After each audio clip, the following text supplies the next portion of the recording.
Esse é talvez um dos maiores dilemas para quem investe. Uma ação da carteira sobe e sobe muito. A gente fica naquela, é hora de vender e realizar o lucro, ou o melhor mesmo é segurar a posição? Nesta análise, a gente vai usar um caso real, bem prático, para entender exatamente como tomar essa decisão de forma mais racional. Mas antes de a gente mergulhar nos números, aquele nosso aviso super importante de sempre, tá? Tudo que vamos discutir aqui tem um propósito puramente educacional. Isso aqui não é, de forma alguma, uma recomendação de compra ou de venda. O nosso objetivo é dar ferramentas e mostrar um jeito de pensar para que cada um possa tomar suas próprias decisões com mais confiança. Então, vamos lá. Se coloque nessa situação. Alguém abre o aplicativo da corretora e, uau! Uma das principais ações da carteira valorizou mais de 70% nos últimos 12 meses. É uma bela alta, não é? O primeiro instinto de muita gente, quase que automático, é correr para vender. Para garantir o lucro, sabe? Aquele medo de que o mercado devolva todos esses ganhos. Mas a grande questão é, será que essa é a melhor jogada a se fazer? E olha, esse número não é hipotético não. Foi exatamente isso que aconteceu com as ações da Sanepar. Uma alta bem expressiva, de 72%, que fez com que ela se tornasse a maior posição na carteira do analista que a gente está estudando. E é justamente esse ganho enorme que cria todo o dilema. Para a gente entender a melhor decisão, vamos seguir aqui um roteiro de 5 passos, ok?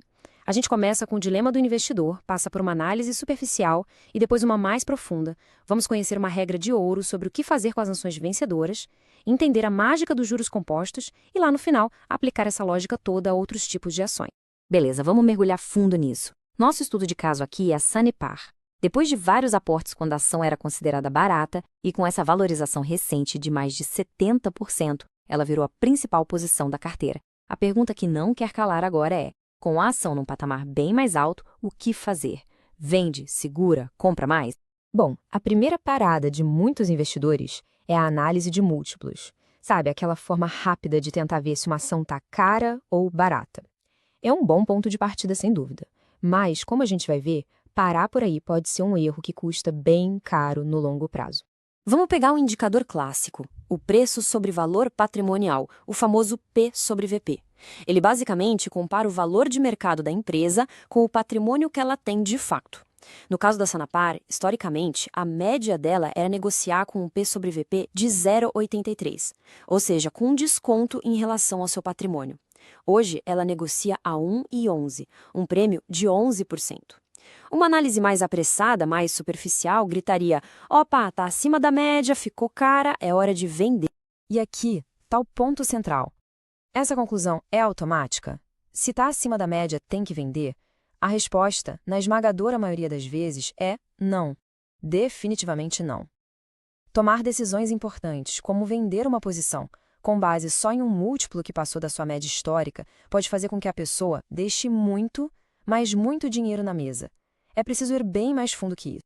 E para aprofundar essa análise, a gente precisa de uma filosofia, um princípio para guiar o raciocínio. E um dos mais poderosos vem de um investidor lendário, o Peter Lynch. Ele resumiu tudo numa metáfora que é simples, mas ao mesmo tempo genial. A lógica dele é a seguinte: as flores são aquelas ações que dão certo, que crescem bonitas na sua carteira. E as ervas daninhas, bom, são aquelas que dão errado, que só te dão dor de cabeça. O erro mais comum que o investidor comete é vender o que está subindo, arrancar as flores, para pegar esse dinheiro e colocar mais no que está caindo, regar as ervas daninhas, na esperança de recuperar. Lynch diz para fazer o exato oposto. Continue regando as flores, deixe elas crescerem. Então tá, se não é para arrancar as flores, quando é que se justifica vender uma ação vencedora? Basicamente, em 2 situações bem específicas. A primeira, e a mais grave, é se a empresa perdeu os fundamentos dela, ou seja, a razão pela qual o investimento foi feito lá no início simplesmente não existe mais. A segunda é uma questão de custo de oportunidade. Quer dizer, apareceu outro investimento com potencial de retorno que é muito, mas muito superior. Aplicando esse primeiro critério super importante para a Sanepar, a conclusão é bem clara. A empresa não perdeu seus fundamentos. Na verdade, muito pelo contrário. O histórico dela mostra uma verdadeira escadinha de crescimento de receita e de lucro. E a geração de caixa operacional tem sido consistentemente positiva. Então, por essa ótica, não existe motivo para vender. Essa análise fundamentalista é o pilar para tomar boas decisões. E para quem quer mais conteúdos que ajudem a ter essa clareza, aproveita agora para se inscrever aqui no canal. Assim, não se perde nenhuma das próximas análises e a jornada do investidor continua sendo fortalecida com conteúdo de qualidade. E tem mais um ponto importante. Para investir com segurança e aprofundar de verdade os conhecimentos, vale a pena dar uma olhada aqui embaixo, na descrição. Lá tem uma seleção de livros que são, na minha opinião, obrigatórios e essenciais para quem quer dominar de verdade o mercado de capitais. Agora a gente vai para a parte mais impactante desta análise. O conceito que mostra de forma gritante o perigo de vender uma ação vencedora cedo demais. Vamos falar sobre a mágica e também sobre o risco de interromper o poder inacreditável dos juros compostos. Olha só que loucura!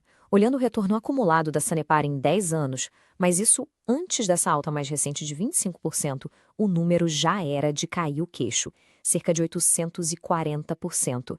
Isso dá uma média de mais ou menos 25% ao ano. É um retorno fantástico, sem dúvida. Agora, se preparem. Depois dessa última pernadinha de alta de uns 25%, o retorno acumulado nesses mesmos 10 anos simplesmente saltou de 840% para mais de 1.500%. É isso mesmo que você ouviu, mais de 1.500%. É um salto gigantesco. E isso aqui ilustra com a clareza absurda o poder exponencial dos juros compostos.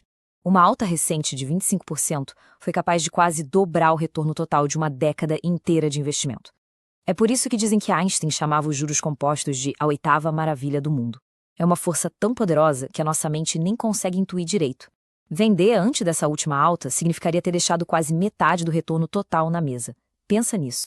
Com todos esses pontos na cabeça, a gente consegue agora formular a decisão final sobre o caso da Sanepar e, o que é mais importante, tirar lições que servem para toda a carteira de investimentos, aplicando essa mesma lógica para diferentes tipos de ações. Então, a decisão do analista foi de não vender. E por quê? Primeiro, apesar da alta, a ação ainda não parece excessivamente cara. Segundo, os fundamentos, como a gente viu, continuam sólidos. Terceiro, não tem no radar nenhuma outra oportunidade que seja claramente absurdamente superior. E mesmo que ela estivesse muito cara, a venda seria só parcial. Sabe, no máximo uns 25% da posição, para não correr o risco de perder essa mágica da composição que a gente acabou de ver. Agora, vamos ampliar essa visão. Para uma ação não cíclica como a Sanepar, o foco tem que ser nos fundamentos e em carregar a posição por muito, muito tempo. Já para uma ação cíclica como a Vale, o timing da compra, aproveitar as grandes baixas do ciclo, é muito mais crucial. E para uma super vencedora, uma empresa fora da curva como a WEG, o maior erro de todos disparado é vender cedo demais. É nessas empresas que o poder da composição se mostra mais brutal. Isso tudo nos leva direto ao princípio de Pareto, a famosa regra do 80-20. Cerca de 80% do retorno total de uma carteira de investimentos virá de apenas 20% das ações, as grandes vencedoras. São exatamente essas as ações que não se pode vender por impulso, por medo. Arrancar essas flores é o erro que pode comprometer toda a construção de patrimônio a longo prazo. Resumindo toda a nossa análise de hoje, a Sanepar teve, sim, uma valorização espetacular, mas a decisão de investimento não pode se basear só no preço. É fundamental olhar para os fundamentos que continuam sólidos e entender o custo gigantesco de oportunidade de interromper o processo dos juros compostos só para realizar o lucro cedo demais. E agora, o que se conclui de tudo isso? Essa forma de analisar a decisão de venda faz sentido? Existiria uma outra abordagem? Deixe um comentário aqui embaixo, vamos continuar essa conversa. E claro, se este conteúdo foi útil de alguma forma, não se esqueça de se inscrever no canal para receber mais análises como essa. Um abraço e até a próxima!